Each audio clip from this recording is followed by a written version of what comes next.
It's me. Welcome to Planet Rock. Thank you to all my subscribers, all my push notification babies. If you're a first timer, welcome. If you're returning, welcome back. Praise be. Glad to have you here. First things first, before we do anything, y'all requested footage. It is now available. Go on. You said you wanted to go see it. Go on, see it. You got a separate video for behind the scenes footage, and you got a separate video for photo slideshow. Go do that. It's available now. You can look at all the pictures you want. I hand selected some of my favorites, so that's still not all of them. I have like 200 photos, but I hand selected some of my favorites from each shoot, so you can go look at those.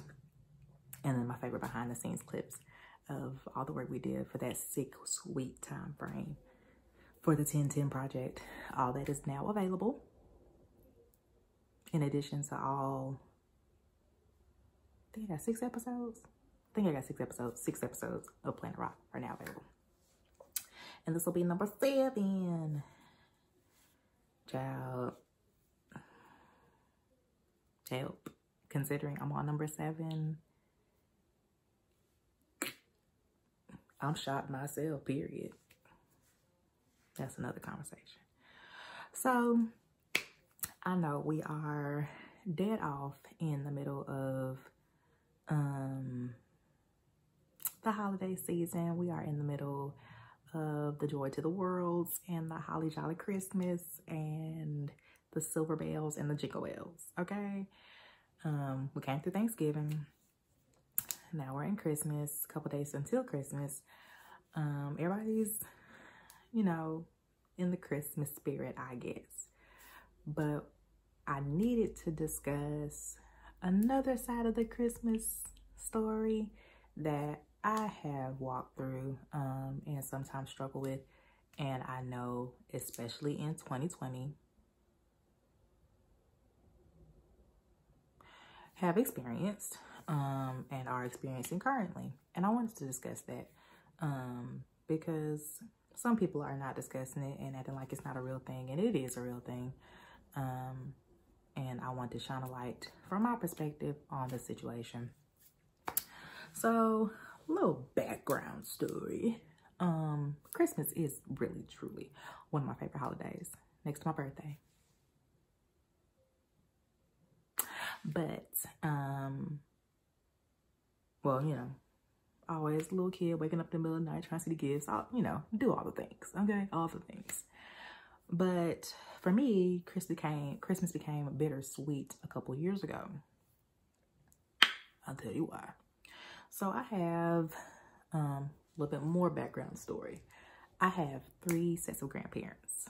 So I have my dad's parents, Virginia and Connie Wyatt.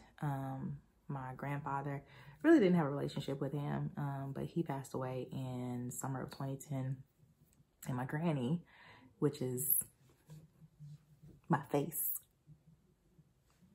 the one I get the gap from, her, Virginia, she passed away 5 days after my 18th birthday, October of 2010. And then I have another set of grandparents, my mom's biological set of parents. She was actually adopted, for those of y'all didn't know. And they are still living. They're both in New York. And that is my my grandma Nan, Nancy, and my grandfather Pete, or my abstract, or my handsome guy. And God just mended all of that, but that's another story for another time. But the grandparents that I spent the most time with and truly have the most memories with at this point are my Nana and Papa. And how am I finna cry already? God daggone, I ain't even 5 minutes in the video. Anyway, gather. So, Nana and Papa. So those are the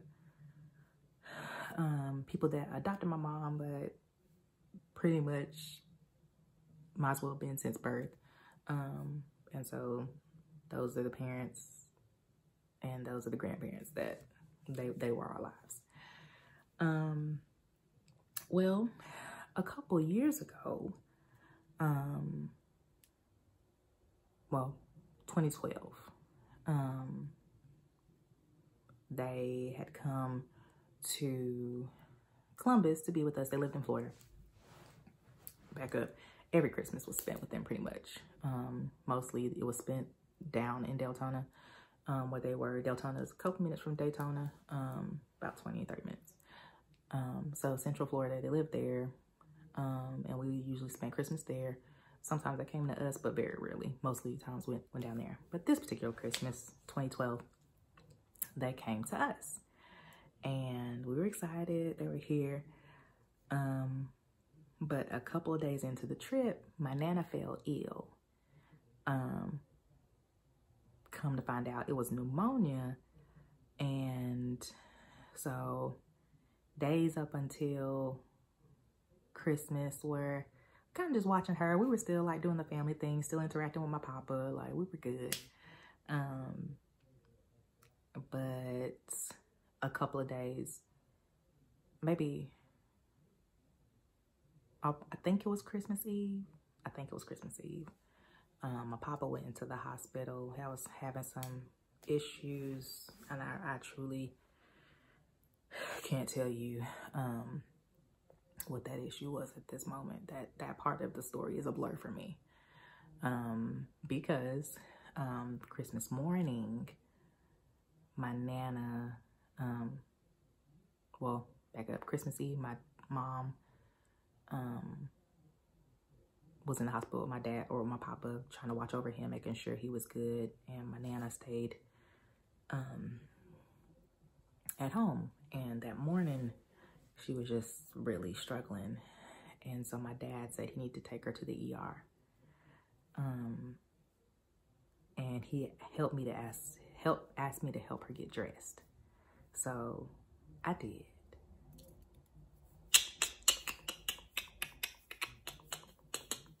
I'm gonna make it through this video. Oh, I'm gonna make it through this video. And I'm gonna make it through this video. So I helped her get dressed. I helped her put a wig on. And got her dressed. She was struggling, trying to breathe, trying to take breaths in between. And so that was a little bit rough, but we got her dressed. And she went on to the car. So all Christmas Day, that year, both my parents are watching my grandparents in the hospital. They spent all day at the hospital. And we had some family friends that came and sat with me and my brother because we were lonely on Christmas because life was happening.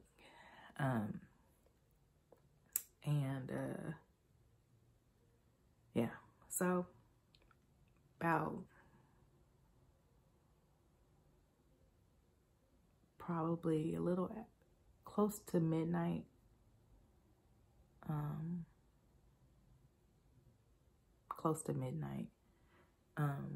at this point, we had been there at the house all day. We had not heard really anything. We had ate food, but we spent all day at this point at the house. So about close to midnight,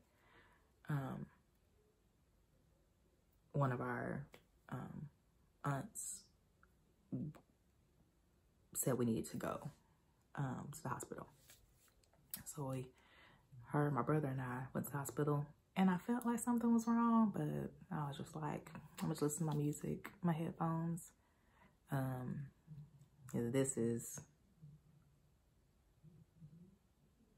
22-year-old Rock? No. No, Lord. How old am I? This is 20-year-old Rock. Jesus Christ, I'm old. Whew. I just turned 20. Whew. Anyway, so I'm in my own little world, 20-year-old Rock. That's the point of that. Headphones in, just going to the hospital. And we get there, my dad's waiting for us at the door. And they take us in the side room. Now, nobody told me that the family room, the room in the hospital that says family room, is like not an okay room. Nobody told me that. Nobody told me that. So I just go in the room. And he explains that my Nana had slipped out on us. That they tried to get her back and she said no, she was tired. And now my grandparents at this point are into their 80s, not late 80s, but early 80s. They've lived a long life. But she was tired. And so she told them to stop trying to resuscitate. And a little after midnight, on the 26th, I said goodbye to my Nana. So that was, we really didn't have a Christmas that year. And I had already bought her gift. I had already wrapped it up, had it ready for her, and wasn't able to give it to her. Later on, I gave it to somebody else that I felt was really special, who has also slipped out on me, who slipped out on me last year.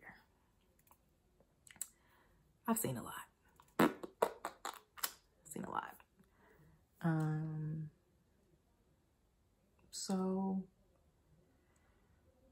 that was interesting. That was tough. So we spent the rest of that year and the beginning of the next year with all the arrangements, and because we had to have two services, one, well, we had a celebration service in our city, and then we went back to their city because that's where they were to be buried. So we went back there to do the final. So that was tough. That was tough. That was tough. It was instant. That was not what they came up here for, but at the same time, God knew. So brought him up for that moment.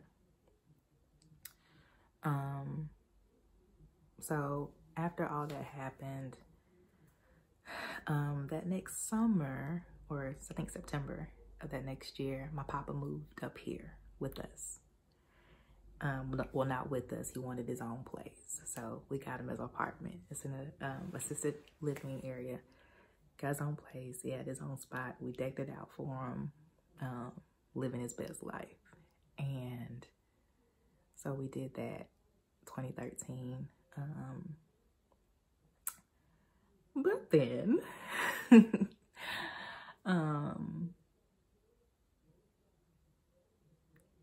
Thanksgiving, the Saturday after Thanksgiving of 2014, he had been kind of in and out the hospital since like August of 2014 with some different things. But this time was different. So, the Saturday after Thanksgiving,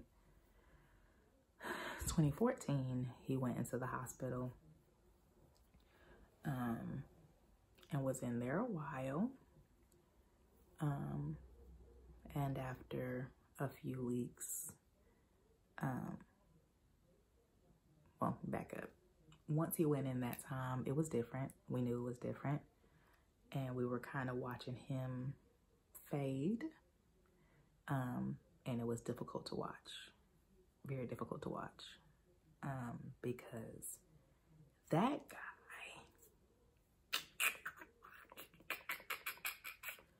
was like the coolest. My papa was smooth, cool guy.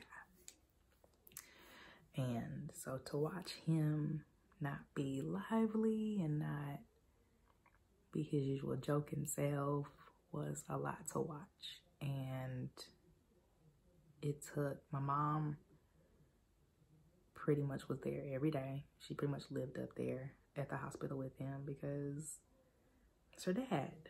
And her siblings were not here. Both siblings were in New York. She is left to do this, and it wasn't a burden. It was an honor, but still, it was just her. And so she at the hospital, all that. But 2 weeks into that process, the decision was made for him to go to hospice.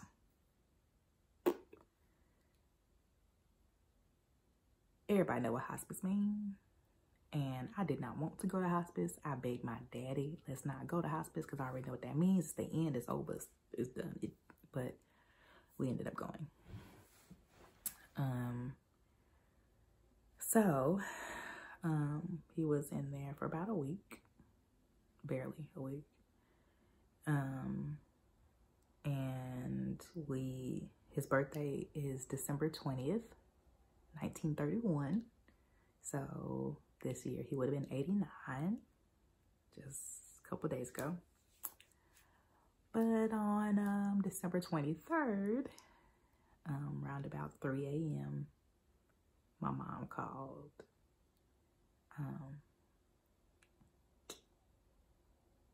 God, this is a sad story.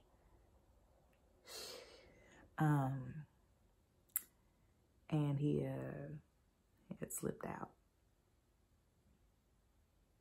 So his wife slipped out unexpectedly 2 years prior, almost to the day. And then he transitioned about 3 a.m. on the 23rd. Once again, did not plan for our Christmas season to be like that. And at that point, that Christmas morning, we sat in the living room, but we kind of just looked at each other and opened gifts, but we're just like, oh, thanks. It was so dry, and it was so, because it was just like our hearts were broken. Like, ain't nobody trying to celebrate right now. Ain't nobody trying to be joyful right now. We're hurting. We're upset. We're angry.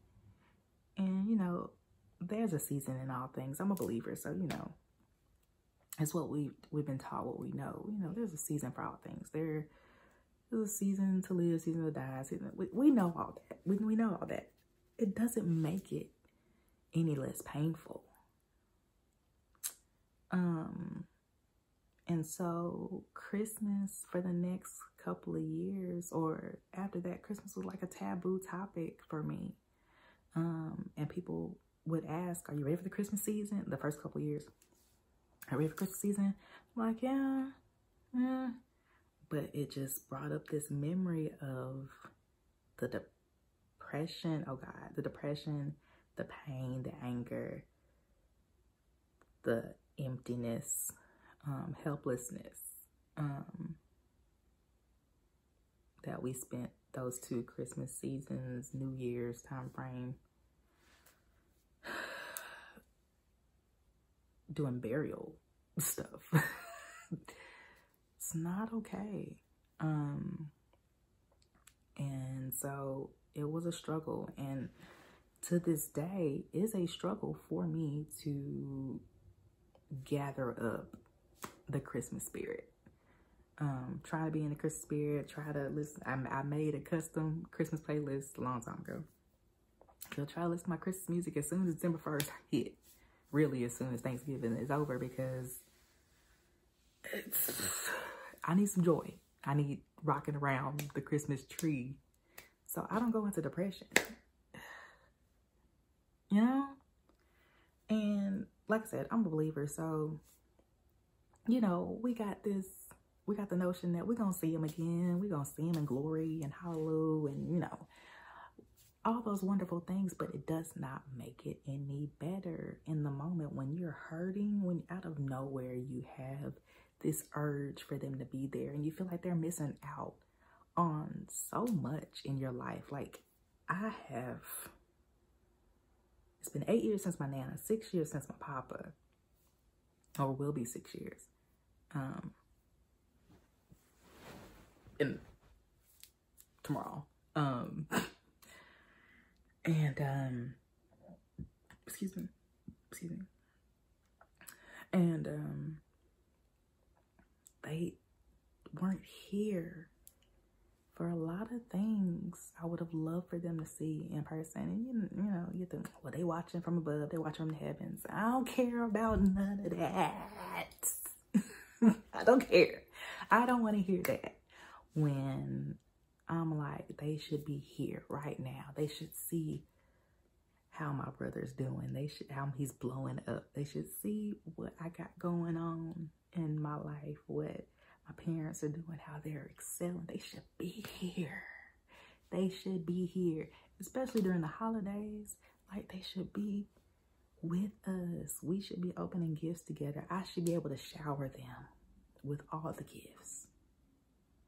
And instead, we just have to have pictures up and keep their memory alive via stories. And even though that brings joy in certain moments, it also pains me that very important moments in my life, they won't see. They won't be there.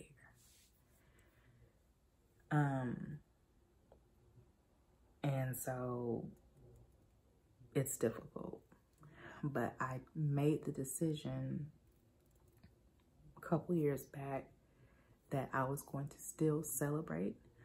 One, because Christmas is about the birth of Christ at the end of the day. And that's still a very real factor. It is still about Jesus' birth.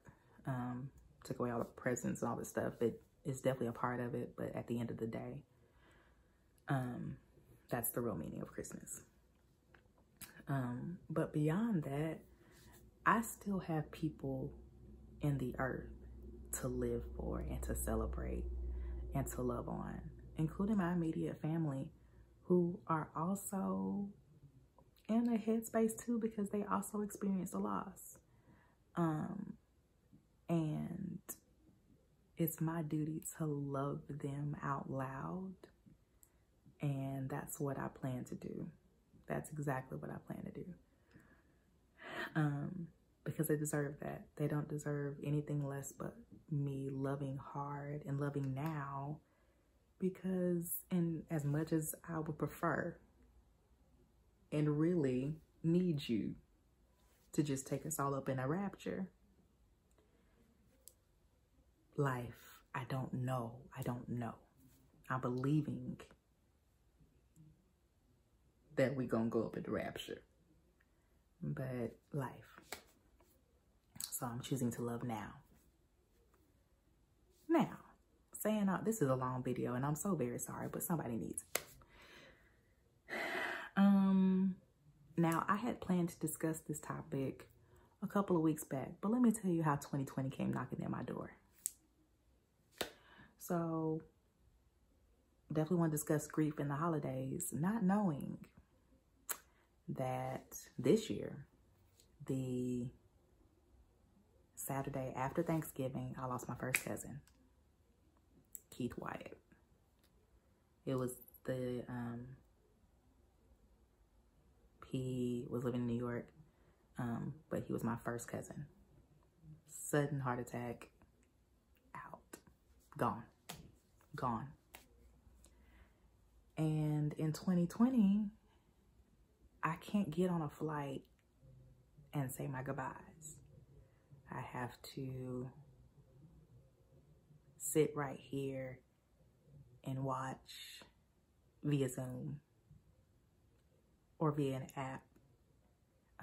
People say their goodbyes, and I have to be mailed the program for his service because I couldn't be there. We couldn't be there. My dad couldn't say goodbye to his nephew. My mom and dad, he couldn't be there to comfort his sister. Like I couldn't be there to be with my cousins. I had to say goodbye on Zoom. And one thing about me, when it comes to death, because of all that I've seen, when it comes to death, I get real numb, real cold, real quick, shut down. Shut down. It's not healthy. It's not okay. It's not cool. Don't preach to me. I already know. But I shut completely down. Because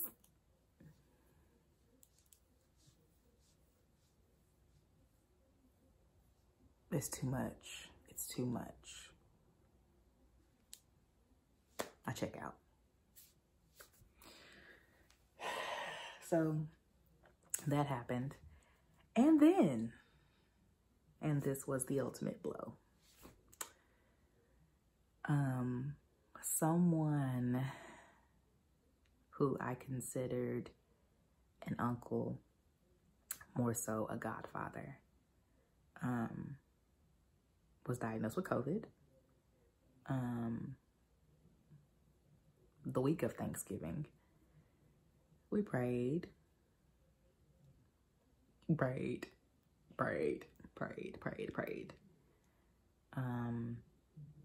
And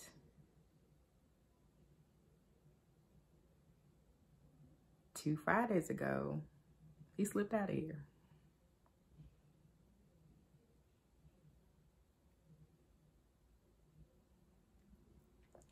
When I tell y'all, that hurt me to my soul. Because, phew.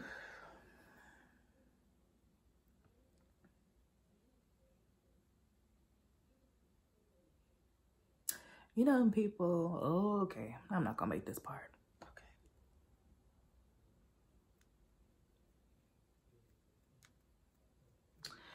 You know those people that, are supposed to always be there. Like they're invincible. They are not mortals. They're gonna live forever. And nothing can ever happen to them. He was that person for me. One of the people for me.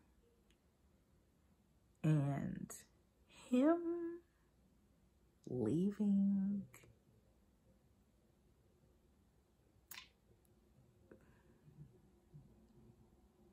I still can't grasp that reality, and it's still fresh. It's just 2 weeks old. But I still can't grasp that reality because it's just like, why? When I think of, at some point, I'm gonna get married. At some point, I don't know. At some point before the Lord sound the trumpet. I don't know. But when I thought about my wedding day, it was my parents on the front row now. My parents, honorary seating for my grandparents that have slipped away. My biological grandparents that are still living, and my uncle and auntie. Auntie Jackie, Uncle Bubba.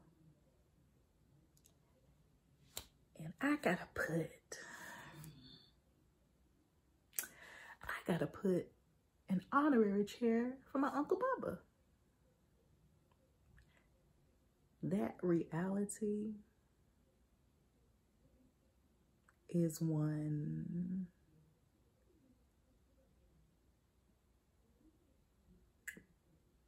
and not only was he like an uncle, another dad to me, he was also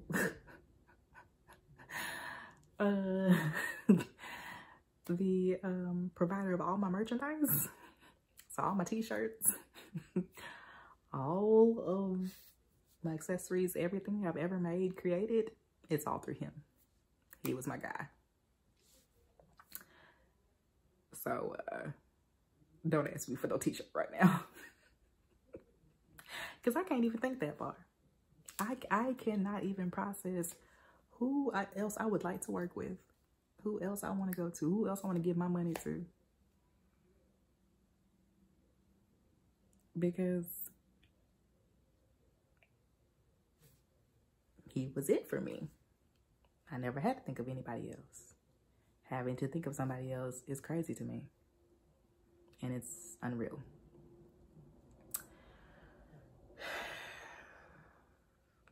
Too much. Okay? Too much. I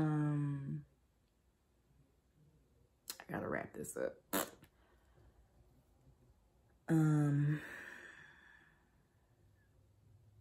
One thing I know for sure,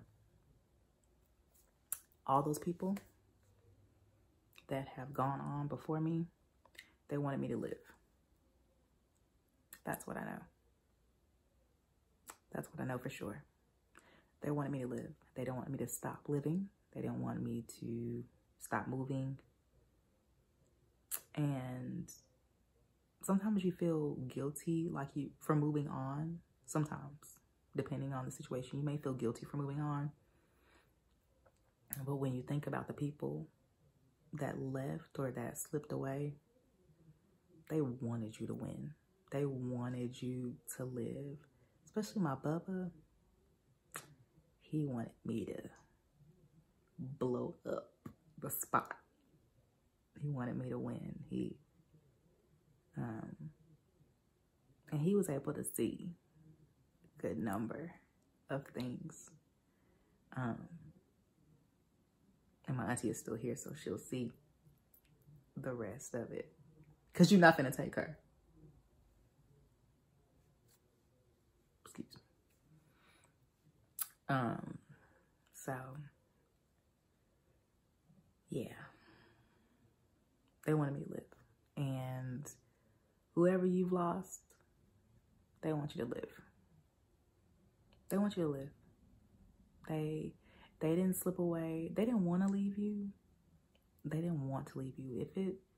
If it was their choice, they would be there to love on you, to love on their grandbabies, their great grandbabies, their, whoever was connected. But sometimes God has other plans. We don't always like his other plans at all. But these things come with life. And the more you live it, the more you experience it. It doesn't make it any easier. It doesn't make it any better. But the reality is we're still here.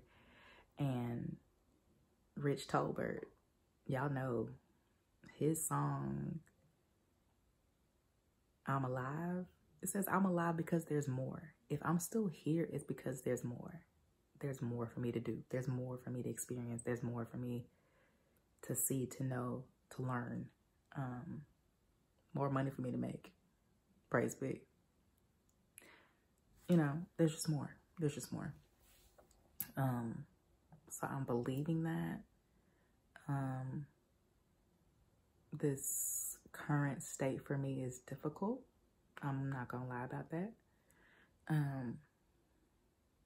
But it's something I need to walk through for something else. What that something else is, I surely would like to know. But walking through it regardless. And grateful that I'm still alive because there's still more. So glad about that part. But you still miss them. still miss them, still think about them, and still want them around. And that's really okay. That's okay. But I love y'all. I am going to be pumping out some material because I got a lot to discuss before the 31st of December, because 20 and 20, and I'm sick of it. Sick and tired. Okay, period. So yeah. So just turn your push notifications on so that you can get all the content, all the things. Thank you so very much. I love y'all for real. Thanks for listening. I hope you didn't tap out already. If you did, I understand. I had to get it out for somebody. I had to get it out for me so I can live. I love y'all for real. Don't forget to subscribe and like it and comment and share it with everybody. Talk soon.